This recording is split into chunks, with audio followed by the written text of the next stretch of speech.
Hakbang sa pag-unawa ng obra. Una, itala ang pamagat at saknong. Ikalawa, isulat ang talasalitaan at kahulugan.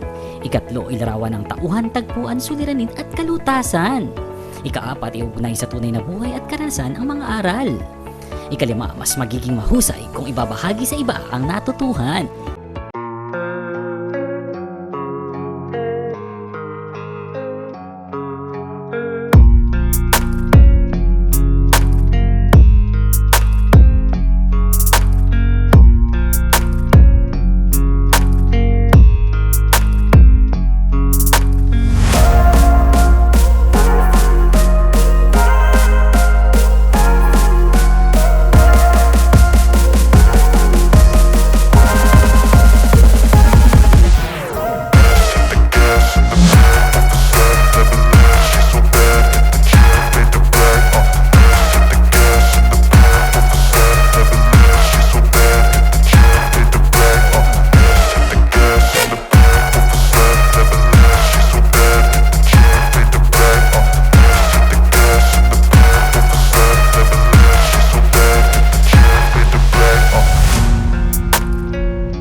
AR ay si Maria Asuncion Rivera.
Sa isang gubat na malungkot, napakadilim at masukal.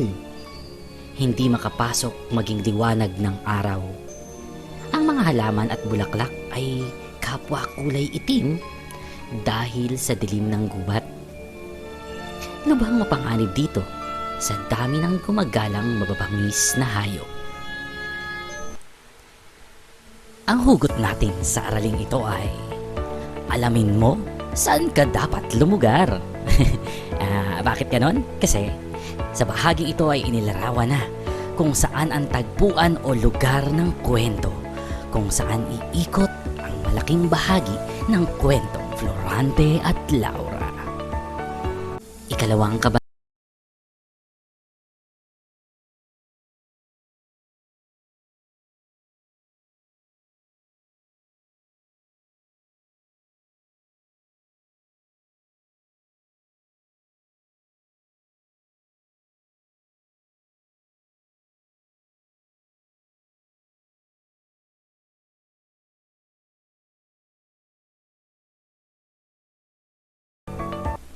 Sa gitna ng gubat ay may puno ng higera. Ito ay puno na hindi namumunga, kung saan nakagapos ang isang lalaki na nagngangalang Florante. Sa kabila ng kanyang pagkagapos at kaawa-awang itsura, ay bakas pa rin sa kanya ang mala-Adonis na kakisigan. Mayroong makinis na balat, mahabang pilik mata, buhok na kulay ginto, at magandang pangangatawan. Si Florante ay naiiyak habang sinasariwa ang kanyang mga pinagdaanan at ang paglapastangan sa kaharian ng Albania sa mga kamay ni Conde Adolfo. Hindi pantay ang pagturing sa mga tao sa Albania. Ang mga masasama ay siyang itinataas o pinupuri, at ang mga makatwira naman ay ibinababa o inaapi. Ngunit nanatiling bingi ang langit sa mga panawagan ni Florante.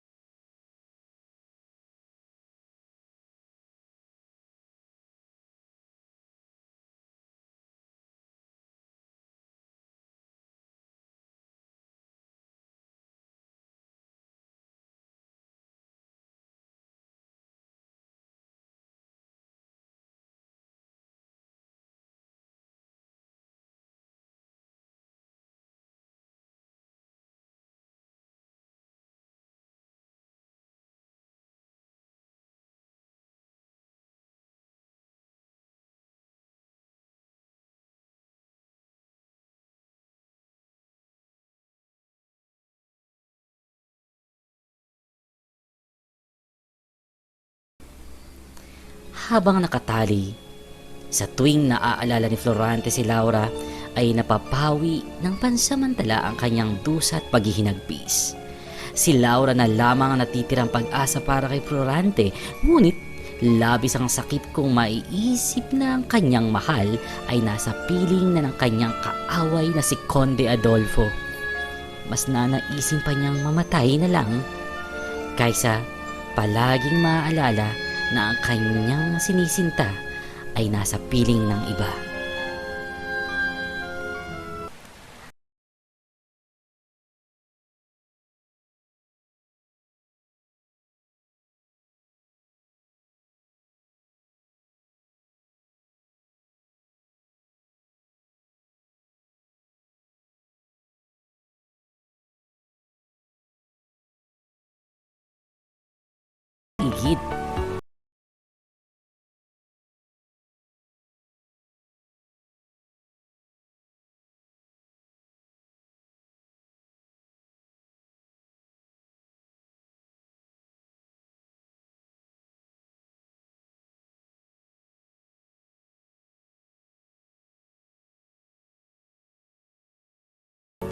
hamok, laban, panibugho, selos. Lubos ang kasawian ni Florante. Kahit ang taong masama ay maawa sa kanyang kalagayan. Maririnig sa buong gubat ang mga iyak niya, ngunit sariling alingaw-ngaw lang niya ang sumasagot sa kanya. Hindi makapaniwala si Florante sa kanyang kinahantungan. Labis ang pagmamahal niya para kay Laura, ngunit nagawa pa rin siyang pagtaksila nito. Ops, yun ang akala niya. Alamin niyo kung bakit. Tuloy natin. Naalala ni Florante na sa tuwing uutusan ng amang hari ni Laura na si Florante ay mangubat, luha ng pag-alala ang laging mababaka sa mata at mukha ng dalaga. Tinitiyak ni Laurang malinis at handa lahat ng gagamitin ni Florante.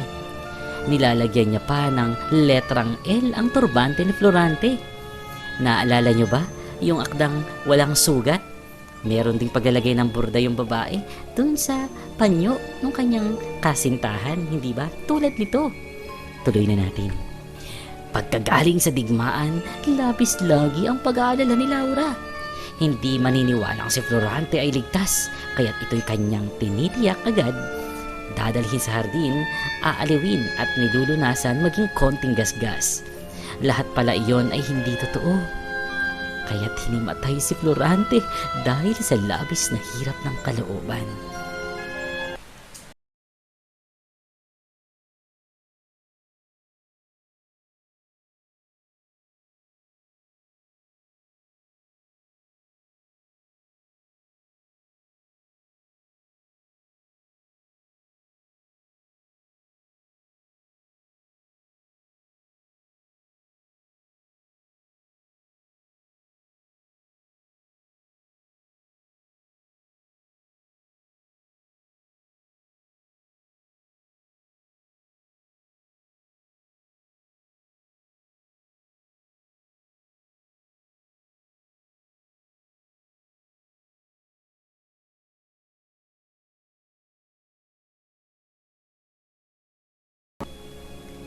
Para kay Florante, si Laura lang ang tanging lunas sa kanyang hirap. Umaasang siya ay muling aalagaan ni Laura. Nais niyang lunasan ni Laura ang sugat na hindi dahil sa sugat ng espada. Kinakausap niya ang sinta na siya'y kalagan at bihisan na ang hirap ay mabawasan. Labis na ang hirap na kanyang tinitiis. Ulila siyang lubos. Ibig sabihin, wala na siyang nanay at tatay. Ngayon namay, kasintahan niya'y sumama sa iba. Kahit anong gawin sa kanya ni Adolfo ay kanyang tatanggapin. Huwag lamang daw si Laurang agawin. Sa labis na panibugho, nawalan siya ng malay at ang mukha'y tila na isang bangkay. Ang hugot natin sa araling ito ay: huwag mong gawing mundo ang isang tao. Siyempre, ano yun? Kapag hindi na kayo, sirang-sira na ang daigdig mo? Hindi, dapat magtira ka. Gawin mo lang siyang bahagi ng iyong mundo, pero huwag umikot sa kanya ang buhay mo. O, di ba?